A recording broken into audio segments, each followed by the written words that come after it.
Mesdames, Messieurs, bonjour à toutes et à tous, bienvenue au journal. Les ministres du G5 Sahel préparent depuis hier à Niamey la conférence des chefs d'État qui se tient demain dans la capitale nigérienne.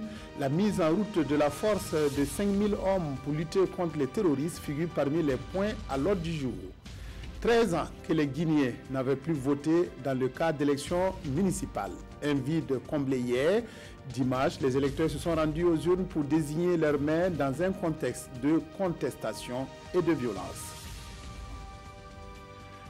Mais tout d'abord, les membres du gouvernement se sont retrouvés hier pour un séminaire au palais de Kosiam. Il s'agissait pour l'exécutif de renforcer ses capacités sur la bonne gouvernance et le fonctionnement de l'appareil d'État. Nouveaux ministres comme anciens ont également eu droit à une mise à niveau sur le PNDS. Kosun Koulibaly, Ignar Kiteda.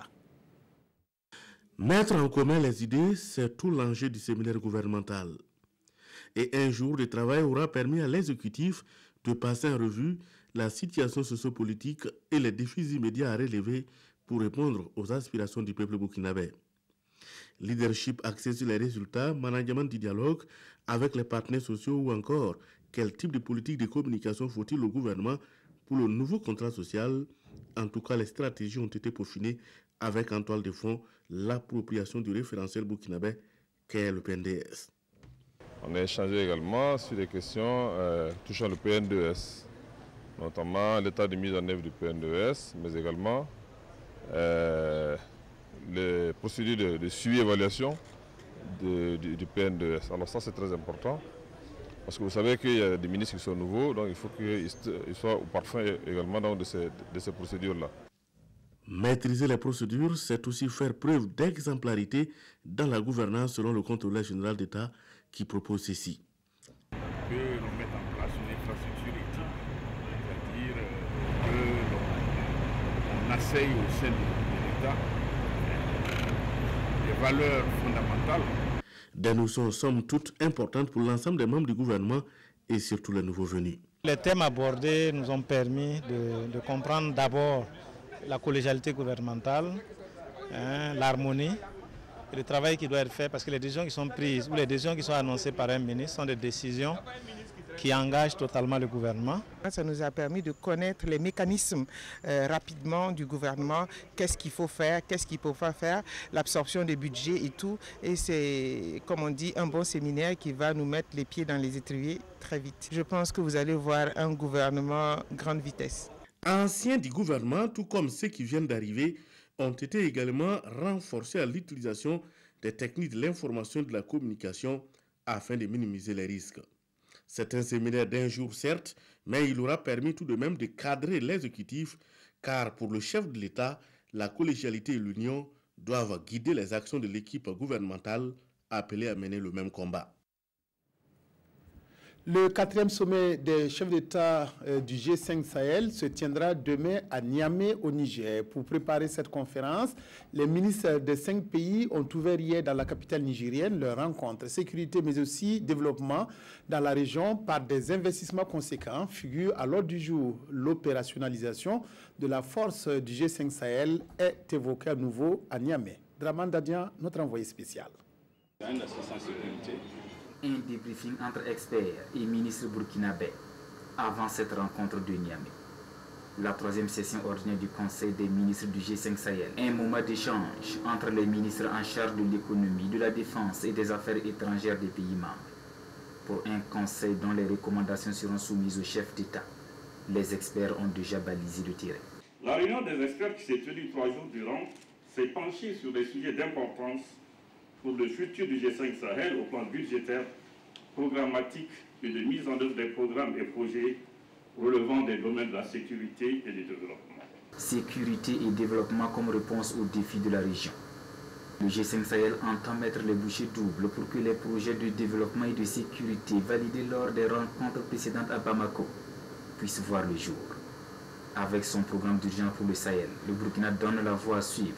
Les 5000 soldats de la force conjointe sont donc attendus sur le terrain pour une guerre sans merci contre les terroristes. Les défis qui se présentent pour cette année concernent la pleine opérationnalisation de la force conjointe à la fin du mois de mars 2018. la tenue de la conférence internationale sur la sécurité et le développement au Sahel, destinée à boucler le financement de la force conjointe afin que notre action militaire s'inscrive dans le temps et de manière autonome. Sur 425 milliards de francs CFA mobilisés, près de 112% du budget est acquis. Et l'organisation reste confiante après échange avec ses partenaires. C'était important de pouvoir bien se comprendre parce que Bruxelles, ça va être au niveau des chefs d'État. Nous avons eu une réunion ici entre les ministres et les représentants des partenaires, européens notamment, et on s'est expliqué sur les attentes des uns et des autres, non seulement en termes de réponse militaire, mais en termes aussi de réponse de développement. Ce conseil des ministres s'achève sous d'heureux auspices. Les conclusions des travaux seront transmises au chef d'État du G5 Sahel, attendu mardi, ici au Palais des Congrès de Niamey, pour leur 4e conférence. Lancement samedi dernier à Banfora d'un projet sur la sécurité alimentaire et nutritionnelle, une initiative du Centre d'études d'expérimentation économique et sociale d'Afrique de l'Ouest, CESAO. Pendant 3 ans, des familles vulnérables de 8 communes, des cascades et des hauts bassins vont bénéficier d'appui pour une meilleure productivité agricole, pour la commercialisation de leurs surplus et pour une meilleure organisation des producteurs. Drissa Traoré, Moussa Sanon, Abobo Dilasso. Un projet pour contribuer à la sécurité alimentaire et nutritionnelle dans 8 communes du bassin versant de la Comoé. Dénommé Sambako, le projet est lancé ici à Banfora en présence de ses initiateurs, mais aussi des autorités et des bénéficiaires. La porte d'entrée des activités de ce projet, c'est d'affiner notre connaissance sur le problème de l'insécurité alimentaire et nutritionnelle. Ensuite, les autres activités vont être bâties à partir de là. Si ce sont des familles vulnérables qui ont un potentiel en matière de production agricole, c'est de les accompagner à développer la productivité au niveau de leur exploitation, c'est de les accompagner à commercialiser les surplus de production ou c'est de les accompagner aussi à s'organiser pour pouvoir tirer le meilleur profit. Les bénéficiaires de ce projet en chiffres, ce sont 900 exploitations familiales, 200 pasteurs ou agropasteurs, ou encore 115 promoteurs d'entreprises de production ou de promotion de produits alimentaires locaux. Et c'est avec joie que nous accueillons ce projet dans notre région. Ce projet va contribuer à la réduction de la pauvreté. Je voudrais lancer un appel à tous les acteurs pour qu'ils puissent s'approprier ce projet, qu'ils puissent en tout cas veiller à ce que sa mise en œuvre puisse contribuer aux objectifs du Plan national de développement économique et social. Ce projet Sambako est une initiative du CESAO, le Centre d'études d'expérimentation économique et sociale d'Afrique de l'Ouest. Il couvre 8 communes de 2 régions, à savoir 6 dans les cascades et 2 dans les hauts bassins. Sa durée de mise en œuvre, 3 ans. La mosquée de Zogona à Ouagadougou, construite il y a plusieurs décennies, est devenue très étroite pour les nombreux fidèles qui y viennent pour faire leurs prières. C'est pourquoi un projet d'agrandissement est en cours pour porter sa capacité à 1000 places. Le projet a été présenté en même temps qu'a été lancée une campagne de souscription. Rasmane Zoundi, Omar Zombré. Voici le nouveau visage de la mosquée président Lamizana de Zogona à la fin des travaux de reconstruction. Cette cérémonie qui réunit fidèles musulmans et riverains marque le lancement officiel de la campagne de levée de fonds en vue de l'accroissement de la capacité de cette mosquée. Une mosquée qui refuse parfois du monde. La première raison de ce projet, c'est que ceux qui prient ici, les fidèles musulmans, ont constaté que l'espace ne suffit plus. Si vous venez ici, surtout les vendredis, vous allez voir les gens prier tout au long de la route. Et les gens ont estimé qu'il faut, à partir de ce moment-là, prévoir qu'il y ait une augmentation, une extension, si vous voulez, de la mosquée. La mosquée du président Lamizana est vieille de plus de 30 ans. Avec une capacité actuelle de 300 places, la nouvelle mosquée annoncée va offrir au moins le triple de ce nombre. À la fin de la mosquée, on aura le RDC et le R+1 avec une toiture accessible, c'est-à-dire pour pouvoir poursuivre le projet un peu plus tard. Donc actuellement, c'est un projet de R+1 qui est destiné à concevoir 1000 personnes, c'est-à-dire 500 au RDC et 500 personnes au R+1. Séance tenante, plus de 2 millions de francs CFA ont été récoltés au cours de cette cérémonie.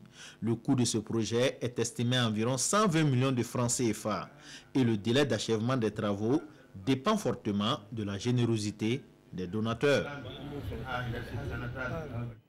Au Ghana, au Togo et au Burkina vivent les Kwara, une famille dispersée suite à la balkanisation de l'Afrique par la colonisation. Aujourd'hui, cette famille dispersée tente de se reconstituer malgré les frontières. C'est pourquoi la tenue de cette rencontre dénommée Unissons la famille Kwara. Ces retrouvailles ont eu lieu samedi dernier à Sanga, dans le Koulpeo, où nous retrouvons nos envoyés spéciaux Paul-David Bambara, Aruna Mare. C'est un exploit que vient de réaliser la famille Kwara. Dispersés sur 3 pays grâce à la magie des réseaux sociaux, ces descendants de la même lignée se sont retrouvés à Sanga, sur la terre de leurs ancêtres. À l'origine de leur séparation, la balkanisation est une affaire de bonnet. Moi, personnellement, je suis du Togo. Ils sont rentrés dans le système WhatsApp en créant aussi des cellules. Alors, facilement, on arrivait à faire cette cohésion des pays, d'abord les 3 pays, et ensuite tous ceux qui sont de par le monde. Ces descendants de l'ancêtre Kirindu sont venus du Togo, du Ghana et bien entendu de plusieurs contrées du Burkina Faso. Pour ce premier rendez-vous unissant la famille Yekwara, ce sont des retrouvailles riches en émotions dans une ambiance festive.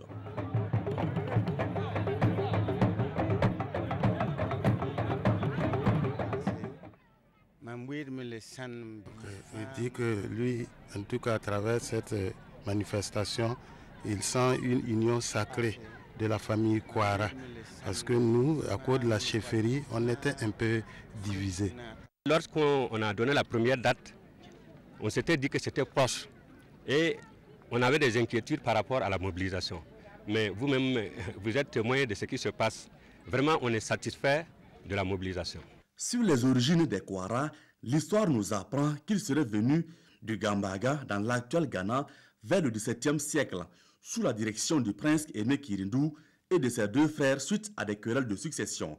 Le cadet se serait dirigé vers l'est, le benjamin vers l'ouest et l'aîné s'est installé à Sanga pour fonder le royaume de Sanga.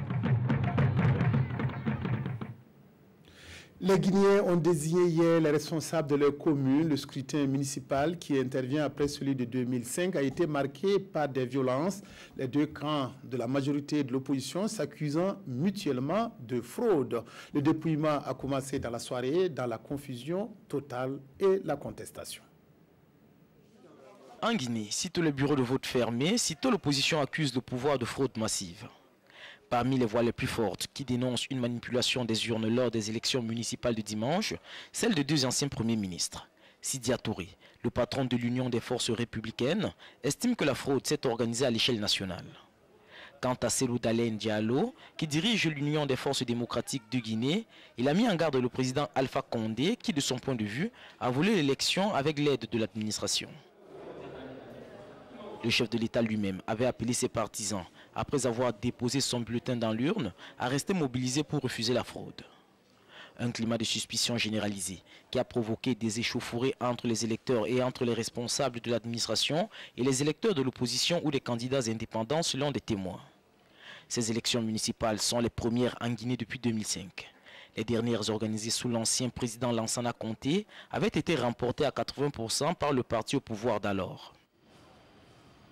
Le conflit entre Palestiniens et Israéliens prend souvent des tournures de drames shakespeariens. Une école soutien en Cisjordanie, construite grâce à un soutien financier de l'Union européenne, a été détruite pour la 5e fois. Vous avez bien entendu, pour la 5e fois par l'armée israélienne. Un bras de fer entre les Bédouins installés en Cisjordanie et Tchal, au détriment de la scolarisation des enfants palestiniens. Et de 5. C'est la 5e fois que les autorités israéliennes détruisent l'école d'Abou Nouar, un projet financé par l'Union européenne destiné aux communautés de Bédouins de Cisjordanie occupée. Hier, l'armée israélienne a rasé 2 salles de classe situées sur la colline du village après avoir bouclé le secteur. L'an dernier, à la même époque, Tzahal avait déjà détruit toute l'école. Après la démolition, les enfants en compagnie de leurs professeurs ont pris place à l'endroit même où le bâtiment a été rasé. Ils ne veulent pas qu'on apprenne. À chaque fois on reconstruit et ils la démolissent. Les autorités israéliennes affirment encore que les salles de classe étaient construites sans autorisation. Les habitants la reconstruisent donc à chaque fois avec l'aide d'ONG et de fonds européens. Des dizaines de milliers de Bédouins, autrefois nomades, sont installés dans des villages du sud d'Israël et de Cisjordanie. Cette zone est ciblée par les colons. Les colonies entourent ce site de tous les côtés parce que les Israéliens veulent poursuivre leur colonisation et voler les terres qui entourent Jérusalem. L'Union européenne a demandé une fois de plus à Israël de ne pas démolir ces projets qui visent à améliorer les conditions de vie des Palestiniens. Saeb Erekat, secrétaire général de l'Organisation de libération de la Palestine, a écrit sur son compte Twitter que cette démolition reflétait la poursuite par Israël de l'humiliation du droit international et ne visait qu'à briser la volonté de liberté et de vie des Palestiniens. La revue de presse pour boucler cette édition. De quoi parlent les journaux ce lundi? Des élections en Guinée et de la situation au Togo. Aimé Solange Digma. Des milliers de manifestants à Lomé au Togo constatent Sidoya, qui indique que c'est la coalition de l'opposition qui a mobilisé samedi plusieurs centaines de personnes dans les rues de Lomé. L'opposition tient fortement à exercer tous les droits que lui confère la Constitution. Dans ces conditions, peut-on concilier le chien et le chat, se demande bien le journal Le Pays. D'après ce journal, les déclarations tendancieuses faites de part et d'autre n'incitent guère à l'optimisme et tout porte à croire que ce premier round de négociations prévu pour le 15 février prochain ne serait pas le dernier. Mais c'est peut-être une petite récréation avant la lutte finale, note l'observateur Palga, qui souhaite tout de même qu'il se tienne à bonne date quand on sait que depuis quelques semaines, les différents protagonistes tergiversent à n'en pas finir. Également évoquées par les journaux du jour, les élections municipales en Guinée-Conakry. Longtemps réclamées par l'opposition à coups de manifestations publiques, parfois violentes et maintes fois reportées pour des raisons fort discutables, les élections municipales ont enfin eu lieu en Guinée, explique le journal Le Pays. C'était hier 4 février 2018.